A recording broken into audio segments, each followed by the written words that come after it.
मंच से कह रहा हूं क्योंकि यहाँ पूज्य बापू जी के साधक भी बहुत हैं। क्या सच बताइए, आज तक बापू जी के ऊपर कोई आरोप हासिल हुआ है? क्या आरोप लगा है अभी तक? कोई सिद्ध किया है? किसी सरकार ने सिद्ध किया है? नहीं कर पाया, लेकिन फिर भी हमारे वो संत कारागार में पड़े।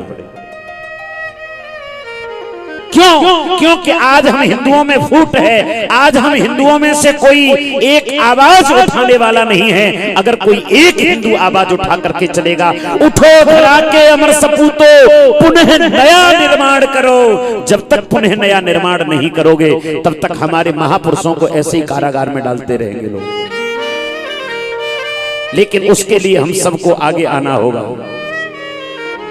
अरे कम से कम विचार कर लो प्यारे, इस उम्र में व्यक्ति क्या कर सकता है? इस उम्र में व्यक्ति केवल और केवल भजन कर सकता है। हमारे महापुरुषों ने, आपको आज एक बात बता दूं, कई वर्ष पहले की घटना है, अब सन तो मुझे याद नहीं रहा, लेकिन दिल्ली में आयोजन चल रहा था उस समय, और उस दिन लोग वैलेंटाइन डे मना रहे थे। पूज्य बापू जी का वहां सत्संग था, तो वैलेंटाइन डे को लेकर के दिल्ली में बहुत सी संस्थाएं थीं, उन्होंने बड़ी बड़ी तैयारी की थी, लेकिन वो पूरी रात बैठे निकल गए। उनके पास एक युवा वर्ग का कोई व्यक्ति नहीं गया, क्योंकि 3 दिन से वहां सत्संग चल रहा था और सभी युवा उसमें जुड़े हुए थे। और पूज्य बापू जी ने कह दिया, सबको बताया कि हमें वैलेंटाइन डे नहीं मनाना है, हमें तो उस दिन को अपने सत्संग से जोड़ना है। एक ही दिन में, उस समय एक ही दिन में 27,000 लोगों ने गुटखा खाना छोड़ा था। ये कंपनियां कहां क्या करेंगी? ये कंपनियां सब एकत्रित होकर के, अरे जिसका 27,000 आदमी गुटखा खाना छोड़ देंगे, वो कंपनी डूबेगी कि नहीं डूबेगी? ऐसे लोगों ने ही मिलकर के हमारे महापुरुषों को आरोप प्रत्यारोप से सिद्ध कर दिया।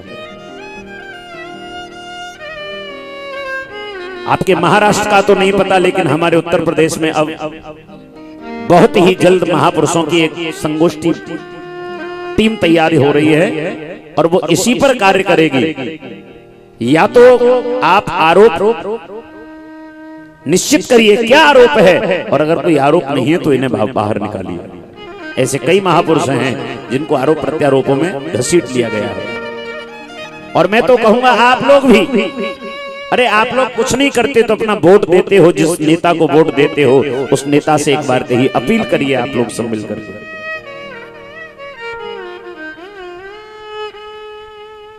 ऐसे ऐसे महापुरुषों को अगर लोग ऐसे लांछन लगा करके उनकी जीवन लीला को समाप्त करना चाहेंगे, यद्यपि ग्रहण सूर्य को ही लगता है, ये बात याद रखिएगा, पर वो ग्रहण सूर्य का कुछ बिगाड़ नहीं सकता है, कुछ देर के लिए मन विचलित कर सकता है। महापुरुष हमारे संसार को जलने से बचाते हैं, महापुरुष हमारे संसार को दूषित भावनाओं से बचाते हैं, और महापुरुष हमारे संसार को समाप्ति की ओर जाने से बचाते हैं।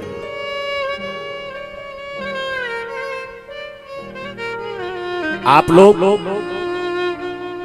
एक से अनेक होकर के जब यह अपील करेंगे तो निश्चित है, यद्यपि मुझे ऐसा प्रतीत हो रहा है, आज इस व्यासपीठ से कह दूं कि 24 से पहले कुछ न कुछ होगा। ये बात नोट कर लीजिए, आप नोट कर लीजिए इस बात को, क्योंकि इस पर भी एक बहुत बड़ी तैयारियों से कार्य किया जा रहा है। अयोध्या जी में भी कुछ दिन पहले एक संगोष्ठी हुई थी महापुरुषों की, और वहां भी यही निकल करके आया। अरे संत तो जब जब संसार में आए हैं कुछ न कुछ अच्छा करके गए। अच्छा, यहाँ कितने साधक बैठे हैं पूज्य बापू जी के? जरा हाथ उठाएंगे। काफी मात्रा में साधक हैं, भाई लोग भी हैं, माताएं भी हैं।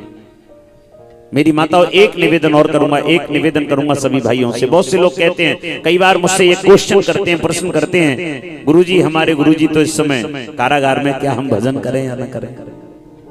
गुरु मंत्र में वो शक्ति है कि वो आपकी शक्ति को तो पूर्ण करेंगे, आपके भजन से वो उनके भी संकटों को दूर कर देंगे।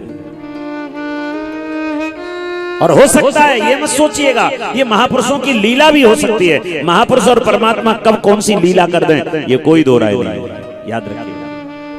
वो तो अपना कार्य वहां भी बैठ के कर रहे हैं, क्योंकि उन्होंने संसार के लोगों को तो सुधार दिया। जोधपुर में कई वर्ष पहले मैं जोधपुर में एक अनुष्ठान में था और जोधपुर जेल में लोग मिलने जाते थे, तो वहां बाबूजी ने एक ही बात कही थी, बोले बाहर की गंदगी तो लगभग साफ हो रही है, अब अंदर भी तो गंदगी बहुत है, इसे भी तो साफ करना है।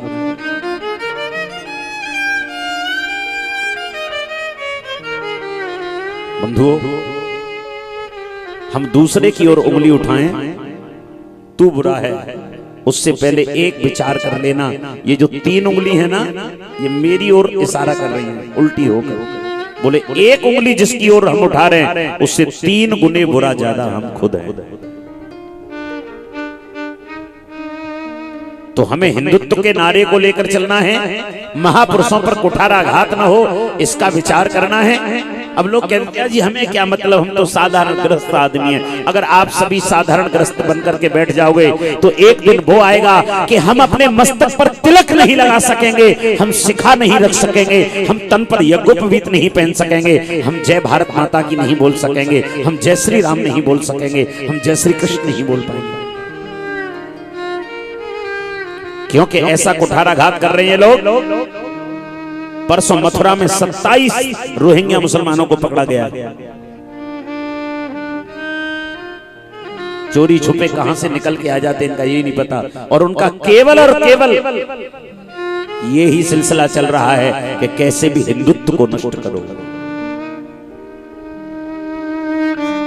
अरे हम उस देश के वासी हैं जहां लोग गर्व से कहते थे, जहां डाल डाल पर सोने की चिड़िया करती है बसेरा, वह भारत देश है मेरा।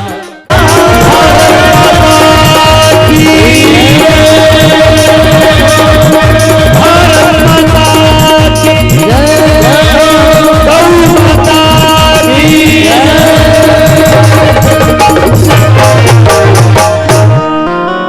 वह भारत देश है मेरा, वह भारत देश है मेरा।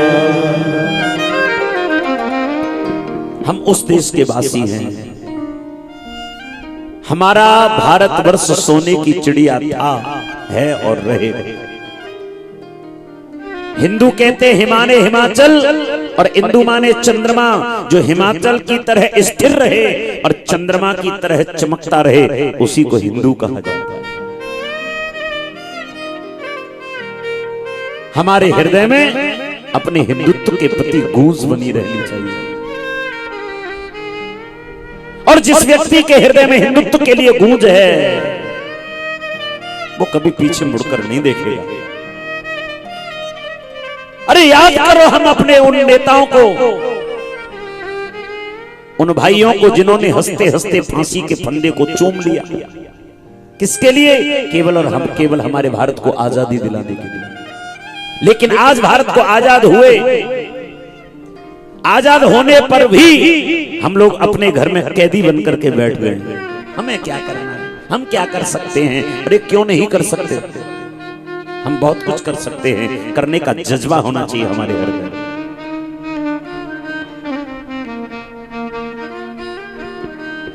दूरदृष्टि, कड़ी मेहनत, पक्का इरादा कामयाबी का सबसे बड़ा वायदा, याद रखिए। तो आए पुनः लौटकर कथा प्रसंग की ओर। नारद जी महाराज संत हैं और संत समाज का कल्याण करते हैं।